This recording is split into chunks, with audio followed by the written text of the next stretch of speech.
Yang terhormat Bapak-Bapak, Ibu-Ibu, salam Pancasila.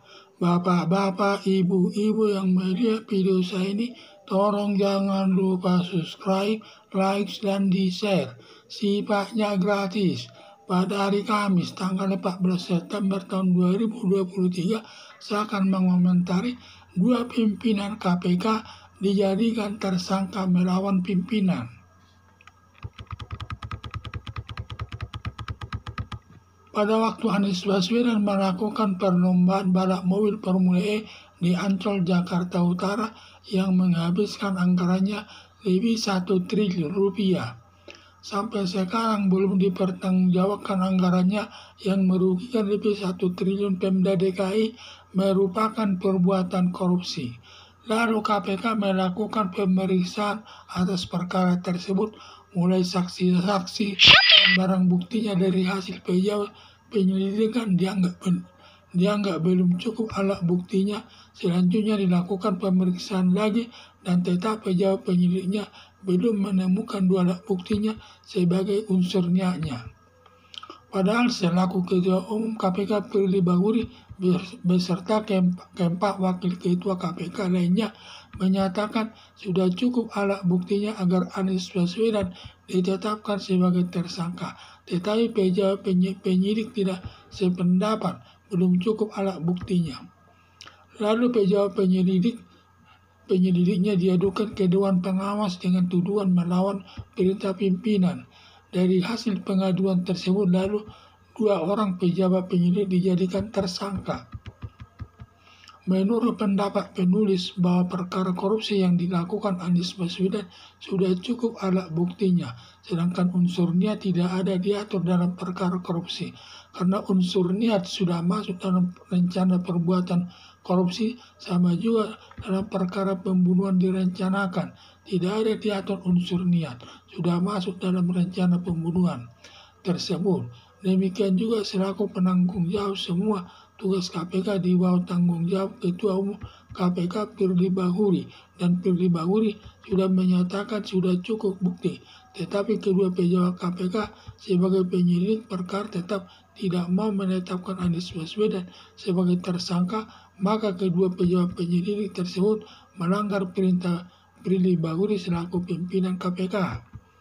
Sudah tepat kedua pejabat KPK selaku penyelidiknya ditetapkan sebagai tersangka dan harus mempertanggungjawabkan perbuatannya di depan hukum. Seharusnya bila pimpinan KPK Firly Bahuri menyatakan sudah cukup buktinya, seharusnya kedua pejabat penyelidik tersebut langsung menetapkan Anies Baswedan sebagai tersangka. Kalau nanti bebas perkaranya di pengadilan, sudah tanggung jawab Ketua KPK Firly Bahuri dan bukan tanggung jawab kedua pejabat penyelidik tersebut lagi.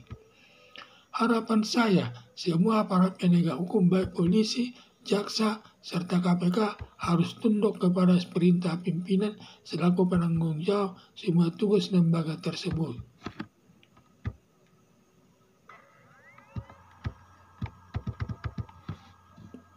Pada waktu Anies Baswedan melakukan perlombaan balap mobil Formula E di Ancol, Jakarta Utara yang menghabiskan anggarannya lebih 1 triliun.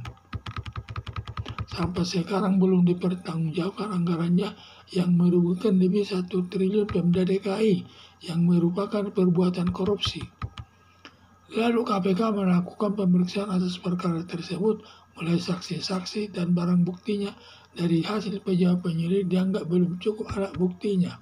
Selanjutnya dilakukan pemeriksaan lagi dan tetap pejabat penyelidiknya belum menemukan alat buktinya sebagai unsur niatnya.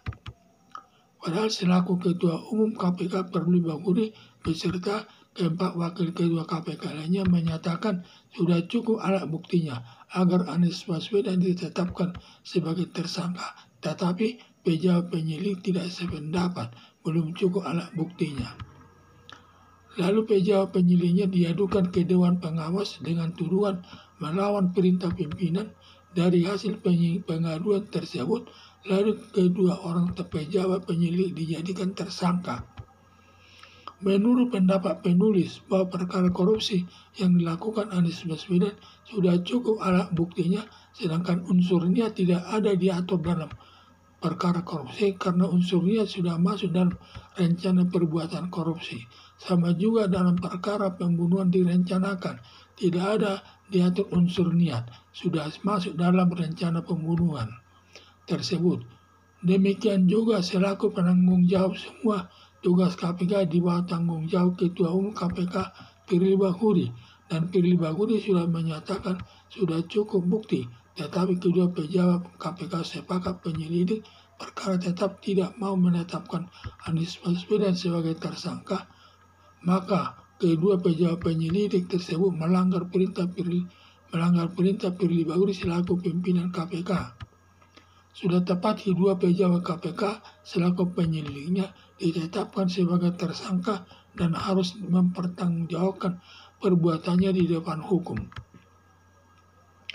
Seharusnya bila pimpinan KPK Firly Bahuri menyatakan sudah cukup buktinya, seharusnya kedua pejabat penyelidik tersebut langsung menetapkan Anies Baswedan sebagai tersangka. Kalau nanti bebas perkaranya di pengadilan sudah tanggung jawab Ketua Umum Firly Bahuri dan bukan tanggung jawab kedua pejabat penyelidik tersebut lagi. Harapan saya, semua para penegak hukum baik polisi dan jaksa dan KPK harus tunduk kepada perintah pimpinan selaku penanggung jawab semua tugas lembaga tersebut.